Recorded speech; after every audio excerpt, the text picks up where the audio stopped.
السلام علیکم ګرانو دوستانو، په دې ویډیو کې به نن زه تاسو ته ښایم چې موږ څنګه د یو چا لوکیشن معلومولی شو. په اسانۍ سره دا ویډیو مکمل وګورئ او کوم ملګرو چې زما دا چینل نه وي سبسکرایب کړی نو زر تر زره سبسکرایب کړئ. اول به راشو یو بروزر له بروزر سرچ کې به ولیکو ایپ لاګر به ولیکو ګوګل سرچ کې او بیا به یې سرچ کو.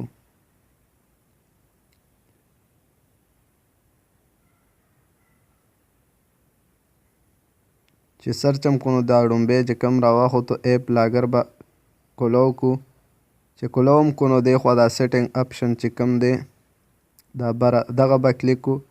دلته به ساین اپ و خپله آیډي به نوې جوړه کو. دلته رجسټر نو ساین اپ کې به اولنی چې کوم دی ایمیل به خپل ورکو. د جیمیل آیډي چې کومه زموږ ایمیل وي هغه به ورکو او لاندې به پاسورډ ورکو.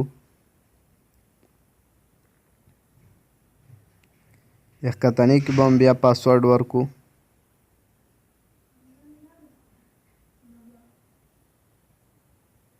بیا چې کوم دی دغه یو کوډ دی د شین خط کې لیکل شوی تصویر کې دا به دلته ورکو.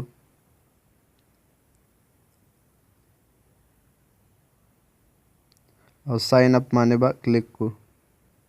چې کله زموږ آیډي دلته رجسټر شوه لاګین شوه اوس دلته زموږ آیډي چونکې نو بیا چې کوم دی دا شیز به راواوړي URL شارټنر. نو دا به چې کوم دی بیا بل دغه کولو کو نیو ټیپ به کولو کو. اولته به چې هر یو تصویران تاسو ورځئ ولا لکه مثال د سوپرمین تصویران راوړم دلته د هغې یو پکچر چې کوم دی دلته به تصویران کلیک کوئ. ایمیج چې کلیک هم کو نو دلته به یو تصویر کلیک کوئ. که تاسو د هر چا نوم ورکوئ د هغې یو پکچر URL به را کاپي کوئ. لکه اوس ما سوپرمین ورکو نو سوپرمین مې کلیک کو. داسې دلته ویو اوریجنل ایمیج به کلیک کوئ. چې کلیک کوئ نو بیا به دا لږ داسې راښکته کوئ. چې راښکته کوئ نو دا URL چې کوم دی د تصویر د دې تصویر دا به را کاپي کوئ.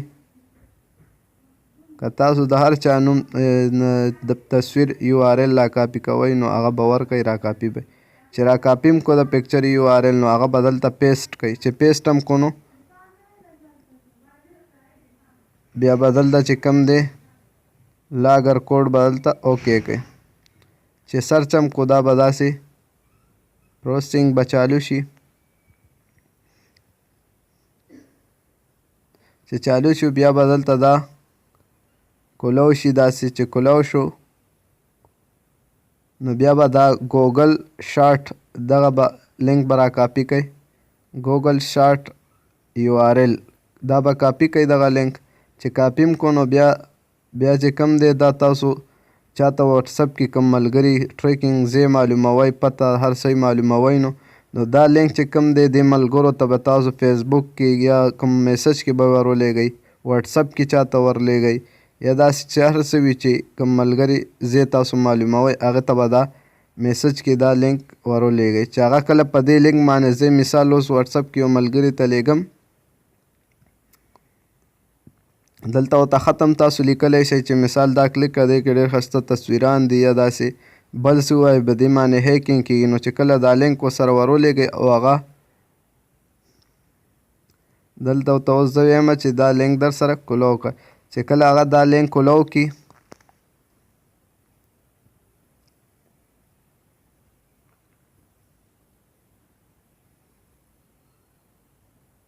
چې کله هغه دا لینک دوباره کلیک کړي او کولو یې کړي هغې ته کوم دا زما میسج چې ورشي او دا لینک کولو کړي چې هغه کله دا داسې کولو کړي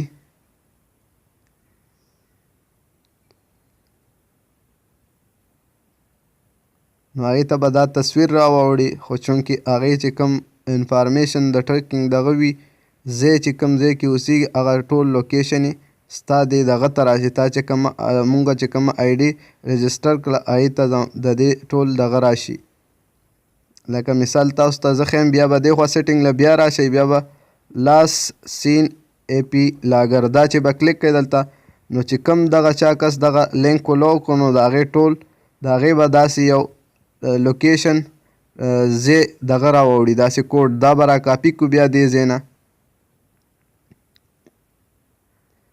چې کاپیم کو نو دی نه پس به بیا مونږه دی نه بار شو او را به شو دا یو پلی سټور کې یو سافټویر دی دا به را ډاونلوډ کو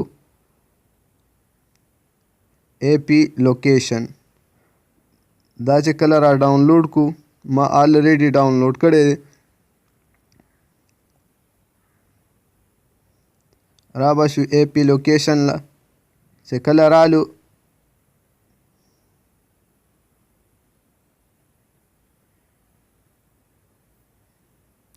دلته چې کوم هغه لینک مونږ را کاپي کو هغه دغه دا به دلته پیسټ کو او اوکې به یې کو چې کله یې اوکې کو نو مونږ ته باید د هغې د کم سیم دی ورسره او کم ځای کې اوسېږي د کم ملک دی نو هغه به هم ښکته دلته راواړئ او بیا چې کوم دی دا نقشه به دلته کلیک کړو نو دلته به مونږ ته نقشه کې خاص هغه ځای وښایي دا سور نشان چې اوس کوم دی دا د هغې ځای غونډ پته دلته ښایي چونکې زما نیټ سلو دی ځکه یې نه ښایي بیا چې دی خوا دا کم ګاډی دی ګاډی چې کلیک کوئ نو د ګاډي مطابق به دا نقشه به بیا کلیک کوئ دلته چې د ګاډي مزل ورته څومره دی زما ځای نه اوس وګوره زما هغه شین دی او دا سور چې کوم دی دا ټریکینګ چې کوم مونږ دا کس هغه لینک کلیک کړی د هغې لوکیشن د هغې ځای چې کوم دی دا سور دی او زمونږ خپل چې کوم دی هغه دا دی نو د ګاډي مزل نه تر زمونږ کور نه مثال زه چې کوم ځای یم د هغه ځای نه واله تر دې لوکیشن والا پورې څومره مزل دی نو هغه تاسو ته مکمل دی ګاډي په هغې کې ښایي چې کوم څه راتلی شي ورته نقشه کې مکمل هغه ځای د هغې کور درته خاص ښایي